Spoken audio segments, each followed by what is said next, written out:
As I was writing the episode content for this episode, I got a news alert that popped into my inbox on my other screen. And the subject line of the email read, "Stocks suffer their worst drop, dot, dot, dot." It's been an all too common headline this year. And I have to be honest, whenever I see it, I kind of laugh cry. I cry because I know how many people have 99% or more of their net worth in the stock market. And I just feel for them. The times have been turbulent even before 2020, and who knows what the future holds. And these people's life savings is at stake. But I also laugh a little bit because I know somewhere, someone somewhere is still getting rich from when the market tumbles. They're placing bets, and they've made some money off those bets. But I also laugh because I know my clients aren't paying any attention, or if they did see it, they're breathing a sigh of relief that they don't gamble in the market nearly as much as everyone else does. But I share this to share, that you can have that kind of reaction, but also because like boomers have their own retirement crisis to worry about. I mean, can you imagine being retired right now and seeing your stocks dip over and over again this year? But experts are also now looking at us millennials and claiming we might be in even worse shape by the time we get there to our 60s and 70s. But I don't think it has to be this way. No matter what happens in the stock market, I'm here to give you some ideas for how not to be the new face of a retirement crisis. Welcome to the Fife Movement. I'm your host, Amanda Neely. This is the only movement that helps our generation create our unique entrepreneurial and feminine approach to financial independence. Please be sure to subscribe. And if you're watching this on YouTube, hit that bell so that you receive notifications of future episodes. Now, many of the articles out there about millennials and retirement talk about how we're not putting enough money into our 401ks or IRAs because we have so much student debt, we have so little income. And that struggle is real, right? Struggle with debt, the struggle to find good paying jobs. Lots of people in our generation are struggling with that. It turns out, who knew before, but college is a risky investment. Not everyone gets a better paying job because they have a college degree. And even worse, I've heard from some friends that went to graduate school and that ended up overqualifying them for so many jobs that it made it harder for them to find a good position. But the student loans still have to be paid. And on top of that, we're being told we have to contribute to our 401ks to get a match and have even a slimmer of hope for retirement. That's the only way to have money for retirement. And as frustrating as debt and low wages and as yummy as that match sounds, I have one really big concern for our generation. And yes, it has a lot to do with the boomers. Okay, boomer, we love you. We appreciate you, but we have to think about who you are, what you're doing, and how that impacts us. So the first boomers turned 65 in 2011.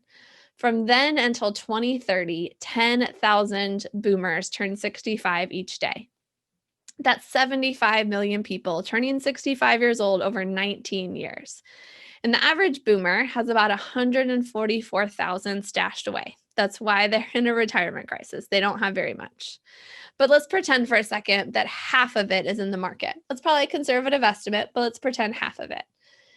So if I take half of 144,000, 72,000, multiply it by 75 million people, that's $5 trillion that boomers potentially have in the market and could potentially be selling those stocks in order to go buy groceries throughout their retirement. Now, the total stock market value is $30 trillion. So that means boomers have 18% of the total value of the stock market, possibly.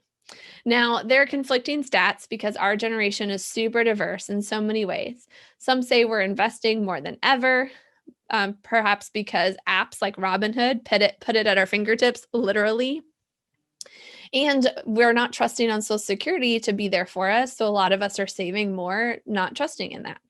Others say we're being more conservative in how we save and invest in any generation, and we're not putting money into the market. We're using alternative vehicles. Regardless, $5.4 trillion is a big hole to fill. Now, it could be filled by foreign investors or even by companies buying back their own stock. No one really knows what the future holds.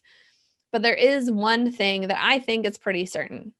This decade and the decade following, but especially this decade, are going to see a lot of shifts. And, with the boomers, more and more of them becoming 65 or retirement age, trying to figure out what to do, they're shifting money, they're moving some things. And whenever there are shifts, some people lose money and some people make money.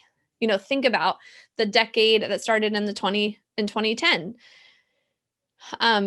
But the decade before then, there was a lot of shifts from 2000 to 2010 with the dot-com era, the Great Recession. Those both happened in that decade. And particularly the people that figured out how to make money between those 10 years, then they made more and more money between 2010 and 2020.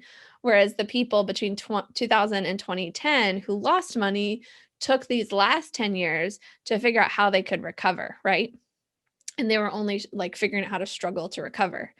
So who knows if these next 2 decades are going to be like that. But let's pretend for a second that 2020 to 2030 has a lot of shifts happening, just generational changes, things like that. I mean, we've seen a lot of shifts in 2020 already. So maybe maybe possibly the people who learn how to make money in these next 10 years, how to make sure their money is working for them, they get serious about their money, they might be the ones to be able to make even more between 2030 and 2040. Whereas the people between 2020 and 2030 who lose money, they haven't figured things out, they're taking more risk and that risk doesn't pay off, then they end up spending another 10 years figuring out how to recover those funds.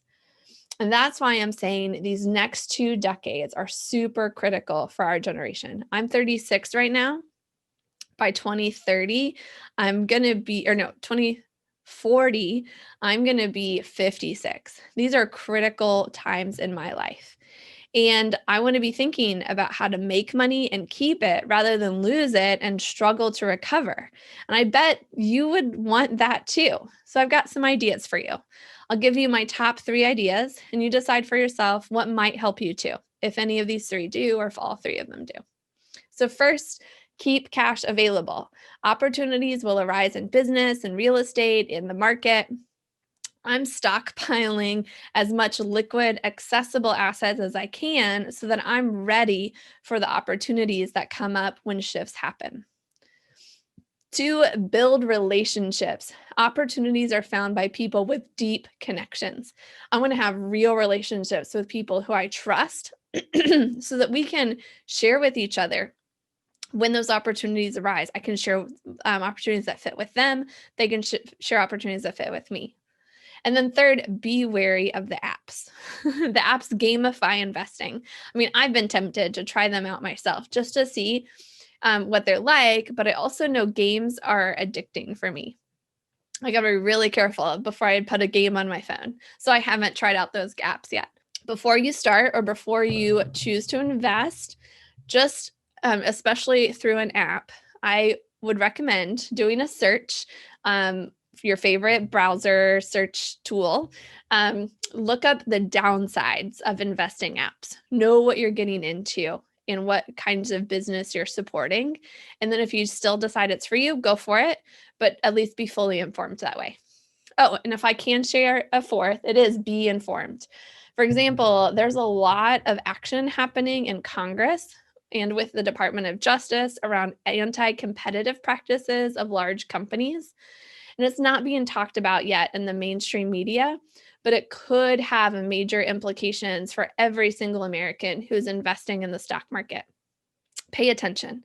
I'll put one of my favorite blog sources on this topic in the show notes, so you can see what kind of talk is being done on topics that could be really critical for your investing decisions. Okay, enough gloom and doom. Truly, these next 2 decades will likely define the rest of our lives. What we do now matters, and you can control your financial future. You can find out more in my 5-day mini course called You Can Control Your Financial Future. It's available at fifemovement.com. For now, thanks for joining me and connecting with the Fife Movement. As you go about your day today, remember, wealth is coming your way. Your quest is to prepare for using it well. For more tips on how to prepare, be sure to subscribe. And to connect with the community, visit fifemovement.com. If my gift has helped you today, please pay the gift forward by sharing this content with a friend. My gratitude in advance. To help this video be seen by more people, please hit the like button. We invite your feedback in the comments below.